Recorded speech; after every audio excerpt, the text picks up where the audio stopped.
Les philosophes, dans leur critique des mythologies, avaient peu à peu deviné, compris que Dieu devait être bien différent des hommes, devait donc être esprit, du fait qu'il ne partageait pas cette condition matérielle qui est celle de toute la création visible. Et Jésus, dans l'évangile de Jean, là, au chapitre 4 et au verset 24, dit à la Samaritaine « Dieu est esprit ». Alors peut se poser la question de savoir pourquoi, dans la Sainte Trinité, l'une des personnes est appelée Esprit Saint. Si Dieu est esprit, si chaque personne est Dieu, si toutes sont donc esprits, pourquoi l'une d'entre elles devrait-elle sa spécificité, sa personnalité être désignée par le nom commun?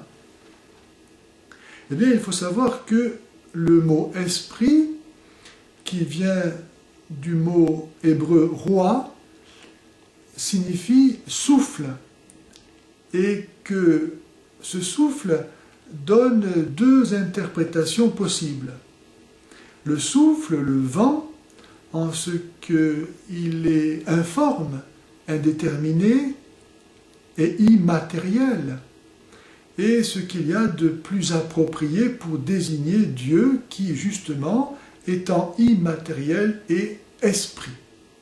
Le souffle, le vent, va donc servir à dire Dieu en tant qu'il est immatériel. Dieu est esprit parce qu'il est immatériel. Mais le souffle, le vent, est encore un mouvement, une force qui amène les odeurs, la chaleur, les pluies, les voix, et parfois les cheminées, lorsque la tempête souffle. C'est donc une force, une puissance. Et en ce sens, c'est le nom propre de l'Esprit Saint, parce que précisément l'Esprit Saint est cette force, cette puissance, ce mouvement qui conduit le Père dans le Fils. Le Père aime le Fils, le Père s'exprime totalement dans une parole à qui il se donne totalement, en qui il se dit totalement, et qui est le Fils, au point qu'il est dans cette parole. Et le Fils en retour exprime totalement ce qu'est le Père, duquel il vient, en sorte qu'il est lui-même dans le Père.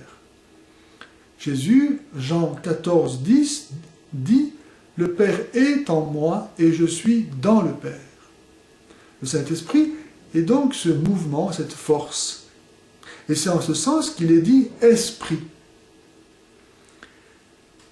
Il y a dans les relations trinitaires un ordre qui n'est pas celui de la succession temporelle, car les trois personnes divines sont une même éternité.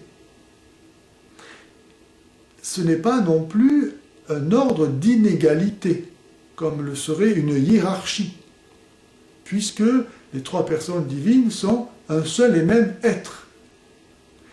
C'est un ordre de procession éternelle. Le Fils procède du Père, l'Esprit procède du Père et du Fils, tandis que le Père, lui, ne procède de personne que de lui-même. Et cela, ensemble, de toute éternité.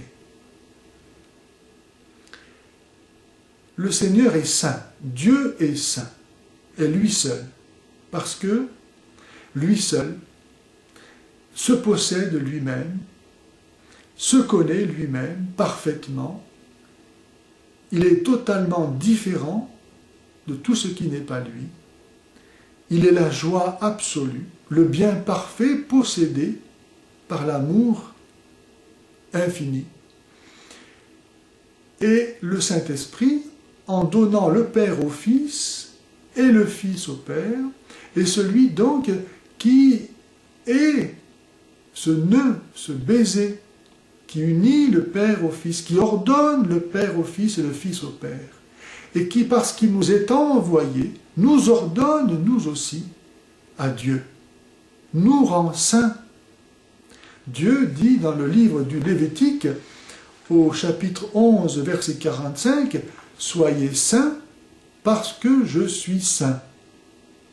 Ou bien, Lévitique 20, verset 26, « Soyez-moi consacrés parce que moi, le Seigneur, je suis saint ». L'Esprit Saint qui nous est envoyé